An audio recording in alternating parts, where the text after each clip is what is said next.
അങ്ങനെ ഞങ്ങളുടെ യാത്ര ഏകദേശം തീരാറായി. സൗത്ത് ലാൻഡിലെ ഈസ്റ്റ് കോസ്റ്റും വെസ്റ്റ് കോസ്റ്റും കറങ്ങി ഇന്ന് ഞങ്ങൾ ക്യൂൺസ്റ്റോണിനടുത്തുള്ള വനാക്കയിൽ എത്തിച്ചേർന്നിരിക്കുകയാണ്. ഇവിടെയുള്ള ലാവൻഡർ ഫാം കാണാനാണ് ഞങ്ങളുടെ ആദ്യത്തെ ലക്ഷ്യം. വയലറ്റ് കളറുള്ള പൂക്കൾ നിറഞ്ഞ ഈ ഫാം കാണാൻ നല്ല ഭംഗിയാണ്. ഫോട്ടോ എടുക്കുന്നവരുടെ പറുദീസയാണ് ഇവിടം. കുട്ടികൾക്ക് വലിയ രസമൊന്നും തോന്നൂല. നിറയെ തേനീച്ചയാണിവിടെ. അതുപോലെ ഈ പൂവ് വാറ്റിയെടുക്കുന്ന ഓയിലും അത് ഉപയോഗിച്ചുണ്ടാക്കുന്ന പല സുഗന്ധ വസ്തുക്കളും ലാവൻഡർ ഹണിയും വിൽക്കുന്നുണ്ട് ഇവിടെ.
ഇവിടെ നിന്ന് ഞങ്ങൾ നേരെ പോയത് പസിൽസ് വേൾഡ് കാണാനാണ്.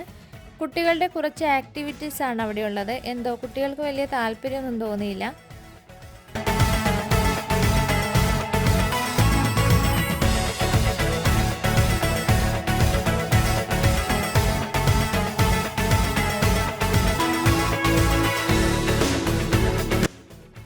ഇന്ന് ഞങ്ങൾ വനാക്കയിലാണ് താമസിക്കാൻ വീട് ബുക്ക് ചെയ്തിരിക്കുന്നത്. ഒരു മനോഹരമായ ഫാം ഹൗസാണ്. ഒരു കുന്നിൻ്റെ താഴെയായി മനോഹരമായ കൊച്ചു വീടാണ്.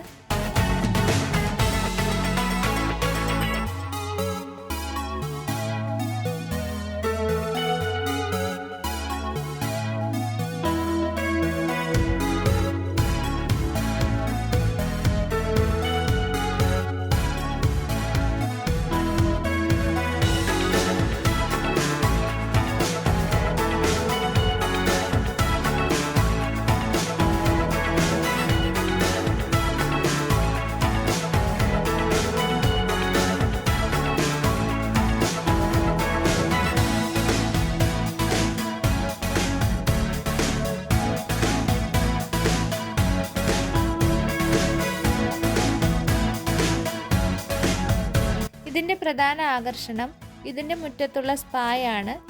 2 റൂമും ഒരു കിച്ചണും ഒരു ഹാളുമുള്ള നല്ല സൗകര്യമുള്ള ഒരു വീടാണിത്.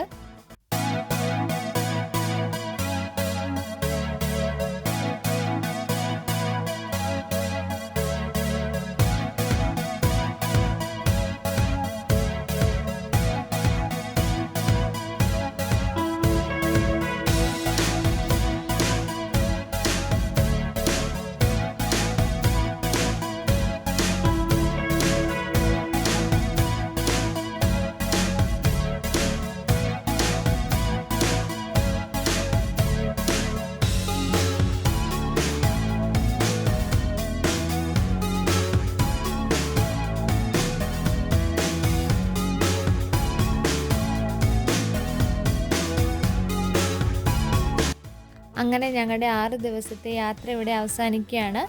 നാളെ ഞങ്ങൾ നേരെ ക്യൂൺസ്റ്റോണിലേക്കാണ് പോകുന്നത്. അവിടെ കുറച്ച് ഷോപ്പിംഗ് ഒക്കെ ചെയ്ത് നേരെ വീട്ടിലേക്ക് പോകും. മറ്റൊരു നല്ല വീഡിയോ ആയി ഞങ്ങൾ വേഗം വരുന്നതായിരിക്കും. ഇടയ്ക്ക് ജോലി തിരക്ക് കാരണമാണ് അപ്ലോഡ് ചെയ്യാൻ താമസിക്കുന്നത്. ഞങ്ങളുടെ വീഡിയോ കണ്ട് ഇഷ്ടപ്പെടുകയാണെന്നുണ്ടെങ്കിൽ സബ്സ്ക്രൈബ് ചെയ്യാനും ലൈക്ക് ചെയ്യാറും മറക്കരുതേ.